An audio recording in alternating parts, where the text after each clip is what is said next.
Chapter 2. Back into the Fire.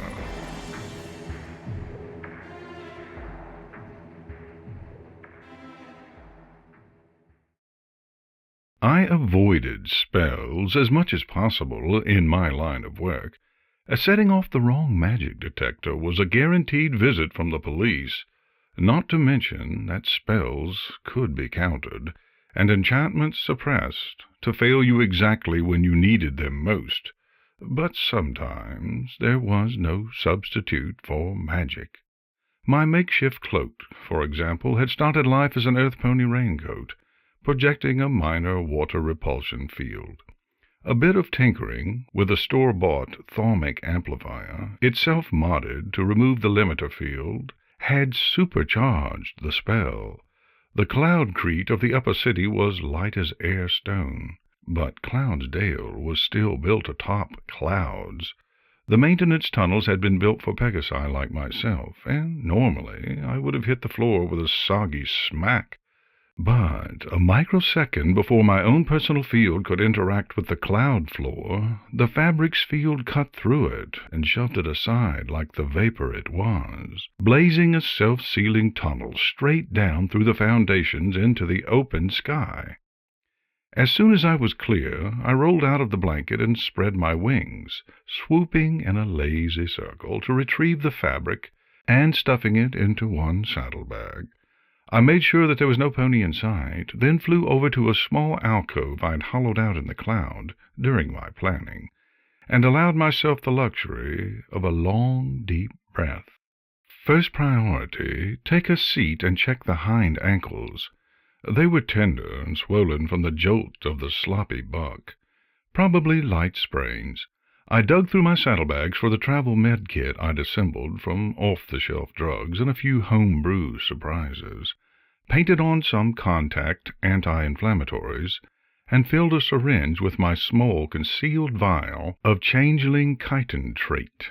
My ankles stiffened at the injection, growing a hard outer layer without changing appearance. I wiggled my hooves experimentally. I wouldn't trust them for an evening of line dancing, but the trait would get me back on my hooves without the paper trail of a hospital visit, or the exorbitant cost of an under-the-table healing spell. With that fixed, it was time for some changes. Goodbye, Jimson Weed, mildly pudgy botanist with modest dreams of small business entrepreneurship. Hello, J.K. Grayson, thin and long-muzzled repairer of corporate automatons. Jimson Weed's paunch came from a pair of kangaroo pouch traits, their openings concealed in my wing pits, packed with shaped null foam to keep my disguise tools in comfortable stasis. J.K.'s muzzle would be a similar application of alchemy from those tools, a tiny touch of elephant trait on the bridge of the nose. Traiting used magical reagents, but it wasn't magic in the traditional sense. It involved injecting a specific extract of poison joke, prepared with a homeopathic solution of animal parts, to splice one of that animal's characteristics into your body, permanently, unless an injection of an equally specific joke remedy undid the effect. Because poison joke merely altered your personal morphic field, its changes didn't scan as active magic, and couldn't be suppressed or countered by spells. Every alteration did mean your inherent magical trace changed, but that was less a problem than a feature for someone like me. I double-checked my flight feathers, running low, but I still had at least one of each type. They, too, had been traited, but their special properties were the result of years of careful experimentation. Troll skin on the wing struts to speed feather regrowth, a bizarre mixture of manticore tail, porcupine quill, and rattlesnake fang to turn the feathers into detachable reserves of magical toxin, and then various other injections to alter the magical potential of that poison into something useful to me. Some ridiculously expensive black market essence of Wendigo had turned those feathers into fog bombs, flash freezing the water vapor in a large volume of surrounding air. Further applications of blood samples, liberated from the Everfree Memorial Zoo, had given many of those clouds extra punch, with soporific or nauseating qualities. The flash-bang was a simple conversion of a feather's magical potential into noise and light, and the explosive thermic discharge simpler still, releasing the energy in a way that mimicked the surge of spell-casting, as I'd done escaping from Spike. The obvious conclusion for a spellcaster like him would have been that I'd signal a unicorn accomplice for teleportation, and for the next several hours he'd be scouring the upper city's hundreds of preset destination pads for my drop point. As I injected the antidotes for my pouch traits, I couldn't help but replay the whole encounter in my mind.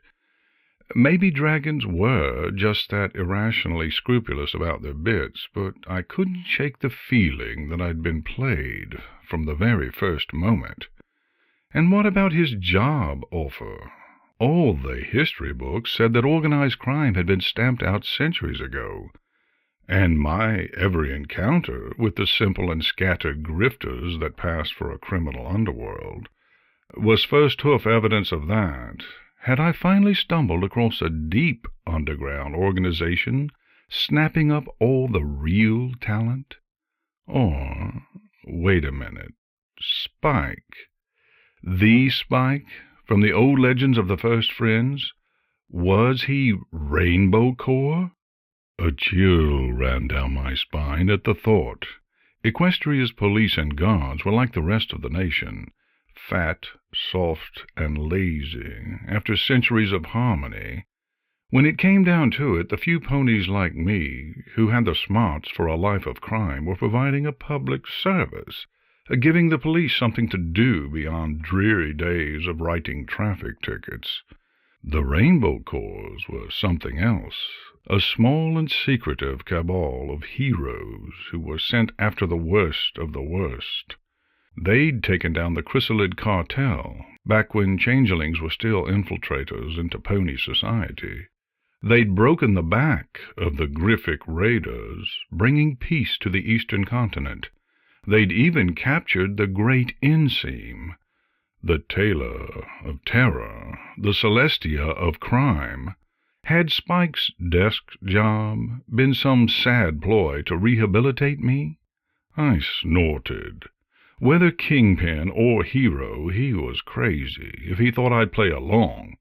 Living outside the law meant not being bound by rules, escaping the soft and gilded trap of society, and carving out a life that was truly your own.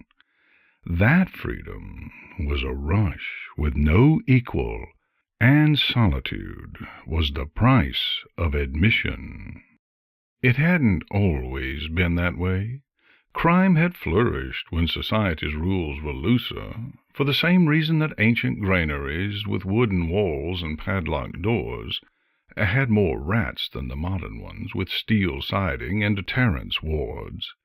It was simple to be a rat in the old days, but the modern era required vision and drive, a different breed tough enough to make their own holes and smart enough to foil the magical countermeasures. A cold iron rat, if you will. Speaking of which, a smart rat didn't stick around once the exterminators came knocking. It was time to start the job I'd come to Cloudsdale to do. I had, unintentionally, created a perfect diversion. My little altercation with Spike would tie up half the city's cops, and I could hit my target and be halfway across the continent before the Corps picked my trail back up. I applied a store-bought personal alterant to my mane. It was what had originally given me the idea of traiting, shifting it to a function over form buzz cut, and used the color-shifting trait I discovered early on to turn my pelt into J.K.'s dull gray. My cutie mark was a different matter entirely. Treating it was beyond my skills. I squirted on a few drops of the solvent for the skin adhesive holding on the image of the bouquet, revealing underneath the crowbar mark that had first earned me the name Jimmy. In its place went a screwdriver grip over the curved end of the crowbar and a mallet crossing over it, a perfect nondescript mark for a repair stallion. The old mark, along with the used syringes and padding, got wadded up in the rain cape, and then I triggered a tiny disintegrator bomb I'd modded out of an office waste paper atomizer. All traces of my past life gone, I pinned on my forged Harmonicorp ID card, flew toward the center of the donut-shaped cloud holding up the city, and spiraled up the central updraft. Sticking scrupulously to the flight lanes, I landed at Central Station. First, I went into the station's Honest Tea franchise and grabbed a calf cider, paying for it with a $200K bill from my saddlebag, which got me some odd looks. It was a little-used denomination. Then I discreetly spit Spike's $5K out of my mouth pouch and bought an Airbus ticket for the North Edge Express. Finally, I ducked into the bathroom, pulled out the blunt back ends of my lockpicks, and added a few extra punches to the cards, altering it into a ticket into Northeast Industrial. I'd lost 1,500 bits in the bargain. That was the guiding principle of petty misdirection. Anything that shorted the system would be flagged and scrutinized, but anything which benefited it would be glossed over as an accounting error. What sort of thief would rob himself? I settled into a seat near the front of my Airbus, directly behind the driver, except for a few earth ponies in the back, whose conversation suggested they were heading out to an overnight road maintenance job. The bus was empty, a welcome bonus, since it would give me an extra chance to think back through my heist plans. However, that idea was scotched when a tall, pudgy unicorn galloped up to the bus as the doors were closing, and sat down directly across from me as she caught her breath. She glanced up at me, and our eyes locked for a second. "Oh, my!" she said, with a smile. "It's not often you see a Pegasus in an Airbus." I took in the pristine curls of her indigo mane, perfectly coiffed into the hairstyle of rarity of the first 5, copying the look of long-dead heroes never seemed to fall out of fashion, and the immaculate curves of her long eyelashes over sparkling azure eyes. Probably colored contacts to go along with the hair, but I had to admit they were an exquisitely tasteful match for her mauve coat and sea-green beret. It was too bad I didn't go in for the heavy-set types, because she was certainly easy on the eyes. What the hey, a little conversation couldn't hurt. "I'm new in town," I said, pushing my costume glasses up the bridge of my nose. I figured this was the simplest way to navigate to my new job. "Oh, you're heading to work, too?" She glanced at the clock display above the automaton. "There certainly aren't many ponies who go to work at 5 p.m. Not many ponies want their automatons repaired during business hours. I gestured to my mark, then glanced at hers. What about you? A geode with a gem inside? I can't imagine there are many after-hours geologists." She giggled vapidly, breaking the rarity illusion and making me wince. I admittedly took disguises far more seriously than the average pony, but had she no pride at all in her costume work? "Dear me, no. I'm a talent scout. My job is to discover diamonds in the rough. There's an audition tonight I don't dare miss." "Ah," I said, my tolerance for small talk waning. "Well, good luck with that." The Airbus slowed and pulled out of the traffic lanes. A squadron of air police screamed by in the opposite direction, followed by 2 guard patrols and an air wagon with sirens ablare, all on a beeline towards Cloudsdale Square. The unicorn's eyes widened as the bus accelerated back into traffic. "Oh, my!" "I imagine some criminal is on the loose," I said, then shrugged. I'm sure the prince's finest will give him what for. That's what we pay them for, right? We pay police to keep the peace, to step into disputes, and to help ponies who make mistakes. But a criminal? Her muzzle curled. Some pony who chooses to reject harmony, standing against everything the sisters hold dear. What could drive a pony to such an extreme? I sat up a little straighter and adjusted my glasses again. It is an interesting question, isn't it? But I don't think they see it that way. I read a book a few years ago, I didn't mention that I'd written it myself under a pseudonym, that dissected the careers of famous criminals. Take Inseam, the greatest thief ever. She only stole from corporations and from the ultra-rich, and he uncovered evidence that she set up a series of philanthropic shell organizations to donate the profits from all of her heists to the poor. Why would a criminal do that if it was about rejecting harmony? Maybe she was rejecting a false interpretation of harmony that was holding her back. That's rather an intriguing point, she said, leaning forward. Come to think of it, I believe I recall that book. Wasn't it written by that cast-iron rat fellow? Cold iron. Right. He talked at great length about famous criminals of the past. But he himself was an enigma, wasn't he? He was bluntly disdainful of Inseam's charity, yet his heists all had similar targets to hers, and he never seemed obsessed with personal gain. He talked a great deal about proving himself and about being the best, yet he also described walking away from several heists that would have put his name down in history. He had nothing but scorn for the sort of thug who would hurt innocent ponies, a stance which cannot be reconciled with a desire for domination. The unicorn tapped a hoof to her chin. A pony like that, driven not by wealth, nor fame, nor power. I dare say there's a yearning in his heart he dare not name, warped and stretched into a je ne sais quoi.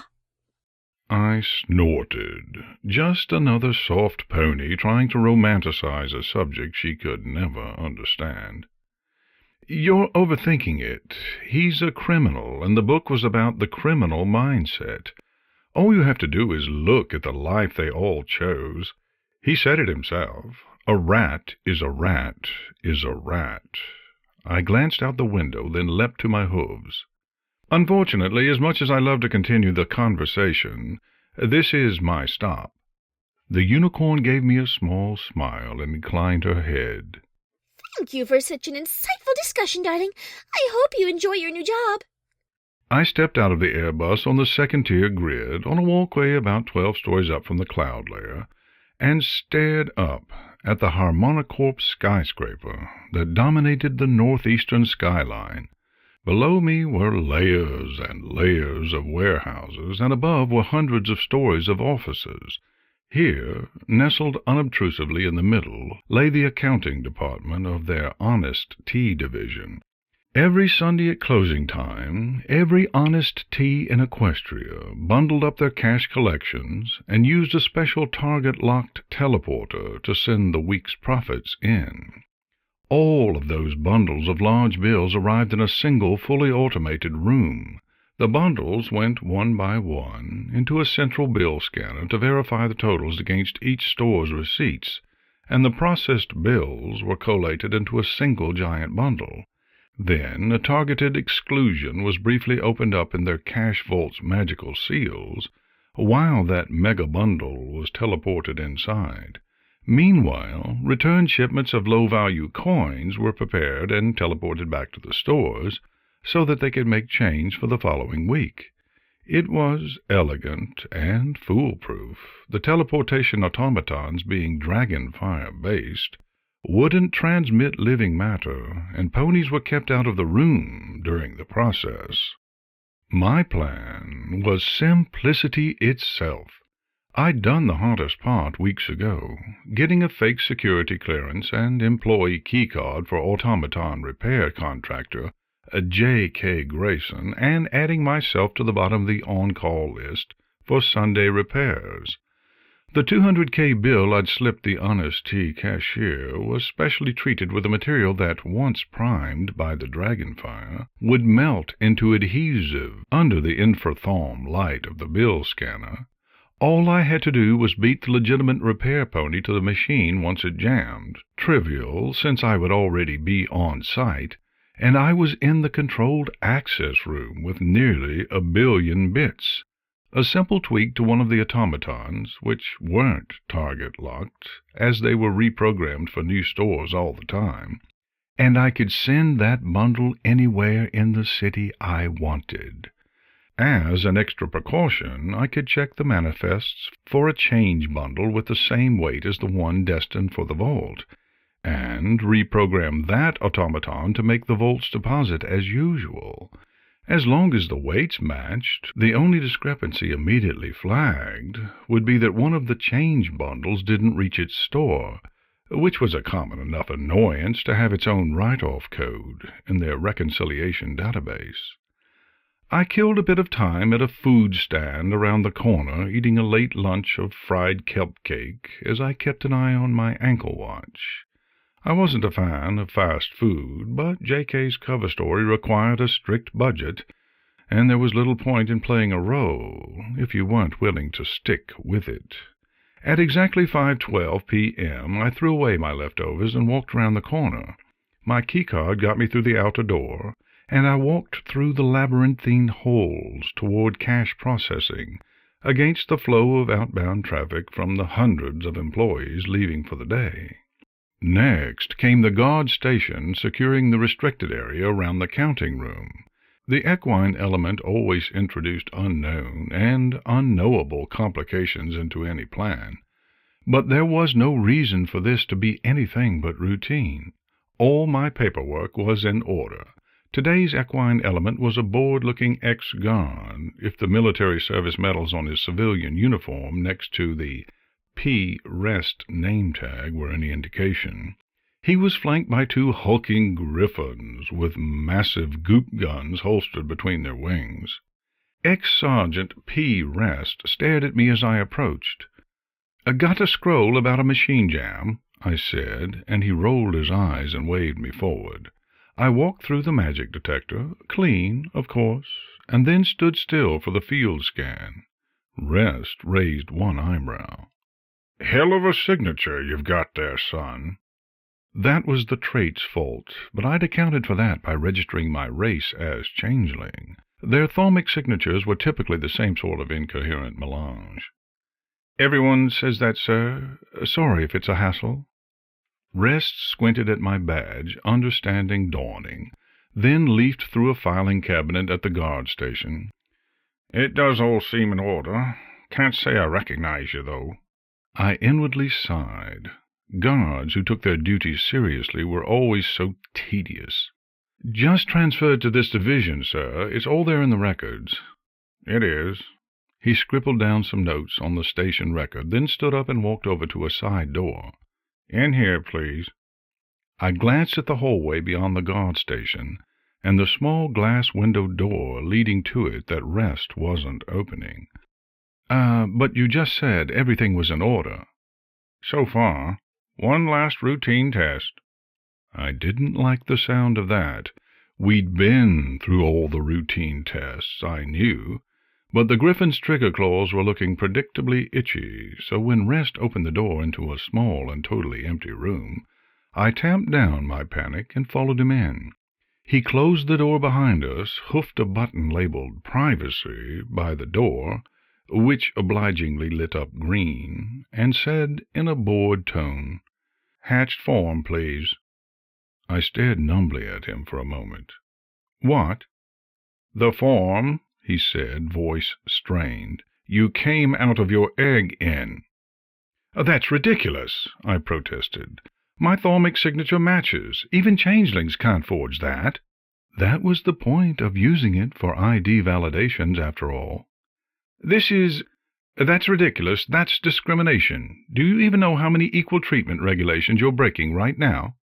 "Tell it to Equine Resources," Rest snapped. "The rules are clear. You shift back to hatched form, or you walk out of this room in hoof cuffs." In my line of work, it's essential to be able to read your adversary in a situation like that. Some ponies are vulnerable to the emotional appeal. Some are willing to look the other way for a large sum of money. Some are amenable to other favors. But Sergeant Rest was that most aggravating of guards, a scrupulous one. The best I was going to get out of him was the element of surprise. So I sighed, brought a wing to my face, and bit off one of my sleep gas feathers. The instant it started glowing, his eyes widened, and he lunged for the door, shouting. I tackled him, and we went down in a tangle of limbs. The element of surprise wasn't much help against Earth Pony's strength. He quickly lifted and slammed me into the wall, and had enough time to land a hard hoof upside my head before the feather went off. As the room swayed around me, I clamped my jaw shut, desperately forcing myself to breathe through my nose. I'd hydrated it long ago so I could use their miasma resistance to escape the effects of my own bombs. Rest's eyes instantly rolled up, and he sagged to the floor, breathing slowly and evenly. Outside I heard a further shout, the scrambling of claws, and the ominous whine of a goop gun cycling up. I was still too rattled from the blow to think straight, but I dimly realized that if I gave the guards time to sound a general alert, that meant big trouble. A facility lockdown would ruin most of my escape routes. I plucked my remaining flashbang, kicked it under the door, and turned around and closed my eyes as the whoomp of detonation hit. I could barely hear the griffin screeching above the ringing in my ears, followed by the deep coughing of blind-fired goop and the jarring shudders of random bursts impacting the nearby walls. Walking out into a suppressive fire wasn't anyone's idea of a good time, so I fumbled a small bowl of clay out of my saddlebags, plucked a nausea gas feather, and quickly jabbed its quill into the weight. I cracked the door open and flung the makeshift shuttlecock as far out the door as I could. About 10 seconds after the soft puff of its detonation, the firing finally stopped, replaced by the twin sounds of retching. The pause had also given me time to collect my wits.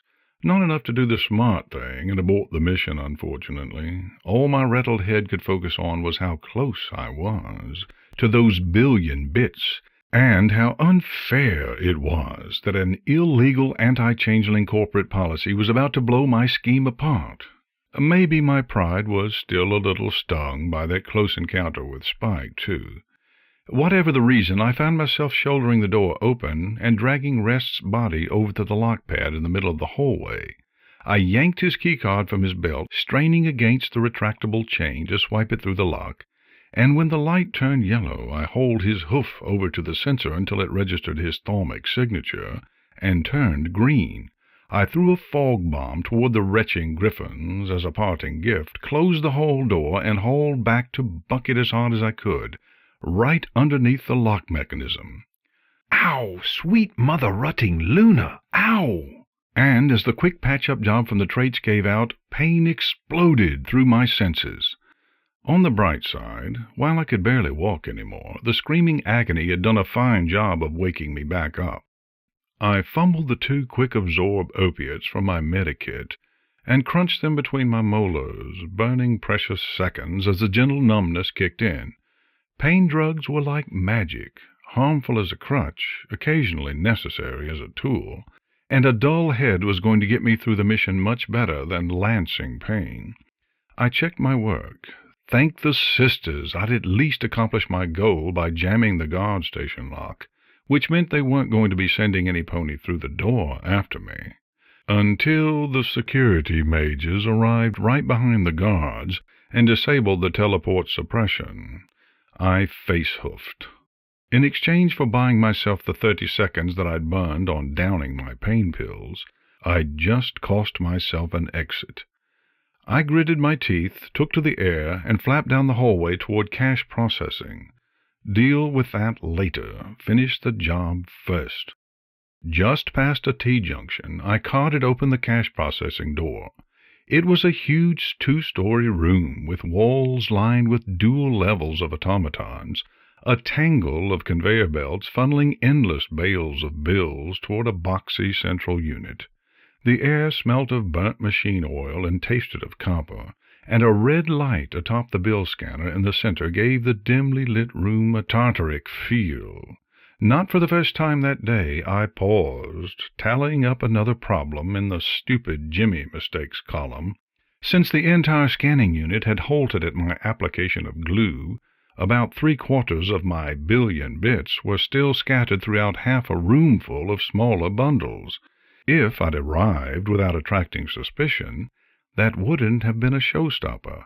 But the clock was ticking, and letting the scanner process and rebundle all the bills was out of the question. Well, there was nothing for it now but to take what I could. With an adversary as dangerous as Spike on my tail, I had a feeling I'd want as much cash as I could get to cloud my trail as I left Cloudsdale behind. As I limped forward, I must have triggered an automatic sensor, because the room's lights sprang to life. I was startled enough to glance around, and a second-story window up above the door caught my eye. 2 surprised ponies in business collars stared down through the glass at me. One turned to the other and mouthed something I couldn't make out, pointing at a panel in front of them. The other pointed at me, said something back, and dashed out of the room. Great, now I was really on a timer. I hit the manual override on the scanner output tray, disengaged the bail wrapper holding the loose pile of bills, and heaved it down the conveyor toward the Volt teleporter automaton, my hind ankles protesting severely. Then I jimmied open the automaton's maintenance panel, glancing at the grid of jumper pins that coded the delta to its destination. I'd practiced on these models enough so that I could have reset it in my sleep to hit my drop point. With a number of precise tongue flicks, I connected the shunts for the X-coordinate and pulled the lever to lock it in. I quickly reset the grid for Y and Z, locking them into volatile memory with lever pulls, then slammed the panel closed, switched the automaton to manual activation, and stabbed the starter. The central flywheel whined to life, gears spun up, and the air began crackling with magical energy. With a flash, 250 million bits had vanished, replaced with the subtle tang of ozone. Time to leave. In the distance I heard a muffled shout, then the hard crunch of bending metal. I flew back over to the door and peeked down the hallway. What looked like a full squadron of guards was trying to break through the guard station door I'd jammed, but for the moment my sabotage was holding. I said a silent thank you to fickle fate for that spot of luck, then glanced around for an exit. In one direction the hallway had quad and biped restrooms, an elevator with a prominent out-of-order sign, and a row of office doors out to the distance. In the other direction a few vending machines and then a break room, with plush carpeting, a few sofas, and a window wall looking out over the city. Bingo! I dashed over to the break room, tapping on the window. From the dull metallic sound, it was about a centimeter of clear steel, and given that I was inside a secured area, I wouldn't have expected any less. That gave me one chance, at least. I took a breath, fished another bowl of clay out of my saddlebags, then flexed my wing and plucked my last fog feather, quickly tilting my head against the window and mashing the clay over the feather with a hoof. I jerked my head back, grabbed a chair with my forehoofs, and reared back to lift it, gritting my teeth through the pain. I wasn't going to be bucking anything for a while, but a short, sharp pressure at exactly the right point.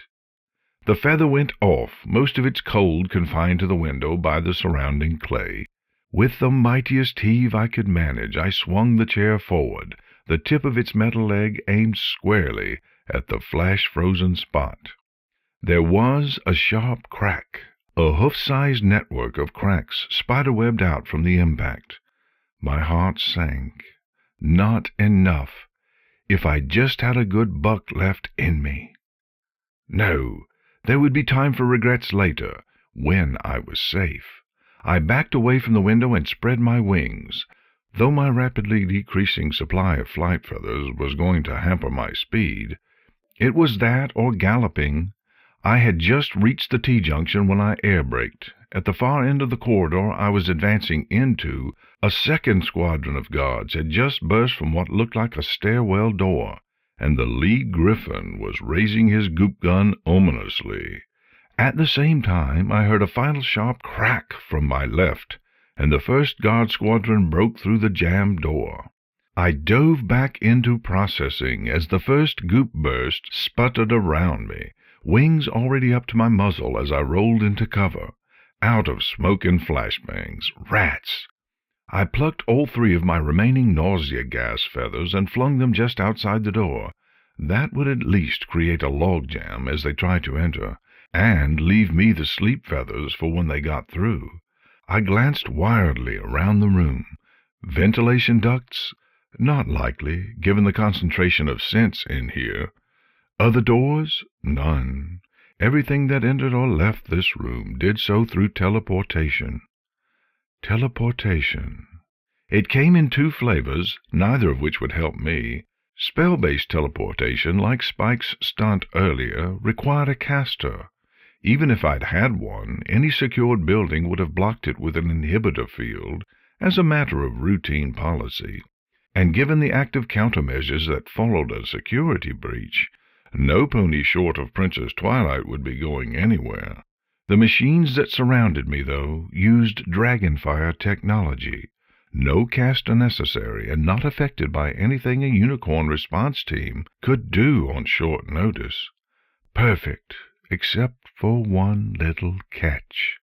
There were giant screaming warnings on every teleportation automaton in existence. Do not use with living matter. The problem was, Dragonfire burned thalmic fields.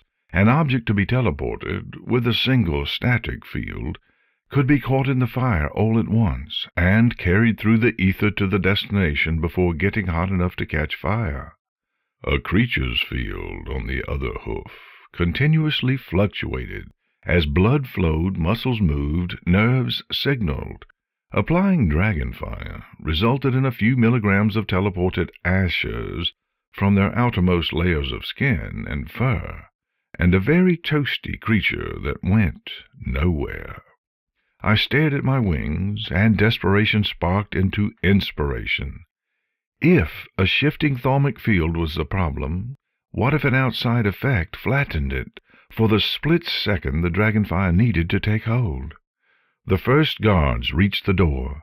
There was a deep thump, then an ominous splat a half-meter to my right, before the retching started. Right, one way or another, this was going to hurt. I vaulted the conveyor belt, ducked behind the bill scanner, and dove onto the pad of the automaton I'd reprogrammed, hoofing the activation switch along the way. I yanked the override lever as hard as I could, hoping that it would catch in place long enough to start the fire, despite the organics on the platform. Then I bit down on my one remaining Thaume Surge feather, tearing it from my wing and swallowing it, feeling my gag reflex fighting the twin wars of the throat-tickling and the nausea gas. My world became fire, and somewhere in my neck something began strangling me from the inside out.